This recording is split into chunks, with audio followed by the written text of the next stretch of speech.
Yes, guys. So I really love Phaseplant. I really love Serum 2. Hey, I even love Vital. You know I love Vital. But here is a little thing about Phaseplant against Serum 2, which makes me actually kind of prefer Phaseplant, you know, in terms of sound design for drum and bass, basses, neurofunk, that kind of stuff. Um, they're both great, but the one thing that makes Phaseplant a little better for me and why I still think it's sort of a bit superior to Serum 2. And it's just I could there's many reasons, you know, there's a lot of other reasons why I think Phaseplant is better, and there's actually some reasons why I think Serum is better, you know? At the end of the day, like if you can use either and get great sounds and make great music. So it's not like you have to have one or the other. But this is just like if you really want to get into the nitty-gritty stuff about sound design, you know?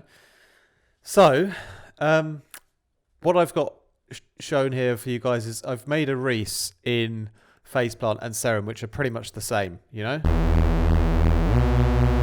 That's the Phaseplant one and the Serum one. I think the noise is a little too loud on this guy. Let's bring him down a bit. So they're about the same there. I might boost the volume on these saws a bit as well. Okay, so now they're really... Oh, the Phaseplant one is louder, you know. It's sort of naturally a bit louder. If I bring the gain up here a bit. Okay, just so we're on a more even ground here, you know. Okay, there you go. So about the same Reese, right? So what I really like, which Phaseplant does, is it really brings out great low end and great characteristics in the low end and the low mid range when you distort everything. When you distort the Reese with the sub in it, you know, with all of the low frequencies, no multi-band splitting, just distorting the whole lot. So you can use multiple methods in that for that in Phaseplant. For example, the shaper table is great here.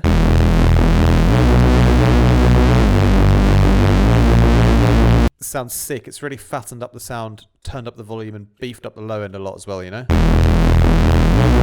It's got a great character. So, you know, you can talk about separating your sub multiband and not, and I'll go into that in Serum in a bit, not boosting the sub and just boosting the mids and the highs.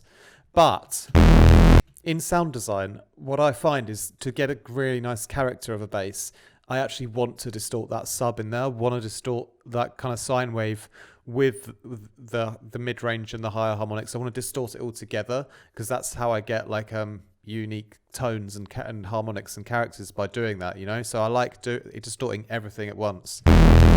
And so it sounds great with the shape table. With the normal distortion here, really nice. Sounds really clean, you know? The shape table is a bit more...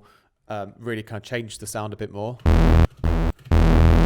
I mean, here the distortion definitely adds a whole distortion character to it as well, but it feels a bit more expected almost, you know?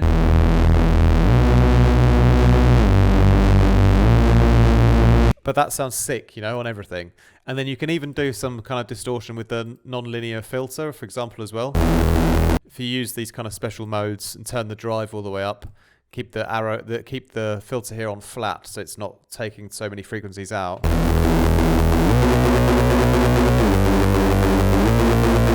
You can get even more like unique distortions using Phaseplant there, you know? But now if you sort of remember these kind of sounds, and now if we go back and have a look at Serum and how Serum handles the distortion when you distort the whole Reese together, yeah? So let's crack over here and we'll go to the effects and we'll distort everything together like we were doing on Phaseplant, you know? So here's like the hard clipper, for example.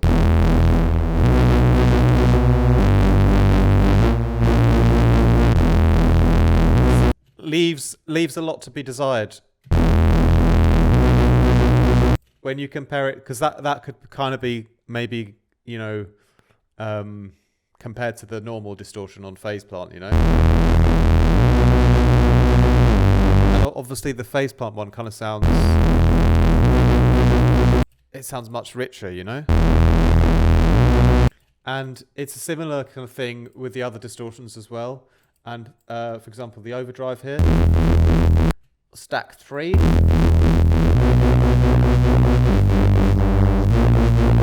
Again, it's like not really so much better than the hard clipping either, and it's a kind of thing that happens in most of the modes in Serum distortion, you know? It's just that they don't naturally kind of thicken up and fatten up the whole sound, with the low end also sounding really clear and rich and wonderful, as Phaseplant does for that kind of thing, you know? And if we were to try the multi-band thing here, where we just distort the mids and the highs, so for example,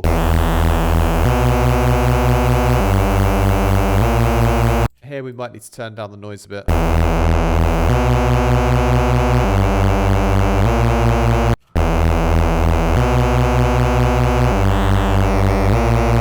Like, that sounds good, and I've used that to get a lot of the sounds on my presets, you know, for Serum. But it hasn't then distorted the low end of the sub at all, you know? And that's actually, that's not as cool, in my opinion, as actually wanting to distort the low end and the sub with everything together, as I mentioned, which Phaseplant does so well. Because it just fattens up everything together from the low end up. And so it's a very basic, you know, one track kind of formula for sound designing, but it's something that's kind of one of my favorite tools and techniques for sound designing, which is to, you know, beef up everything with a sub bass in the process and then slam it all together through distortion and let the kind of distortion do its magic, you know? And the Phaseplant distortions, they have such a great way of creating magic in that, for that formula, you know? So you can really then get even all the other modes on here.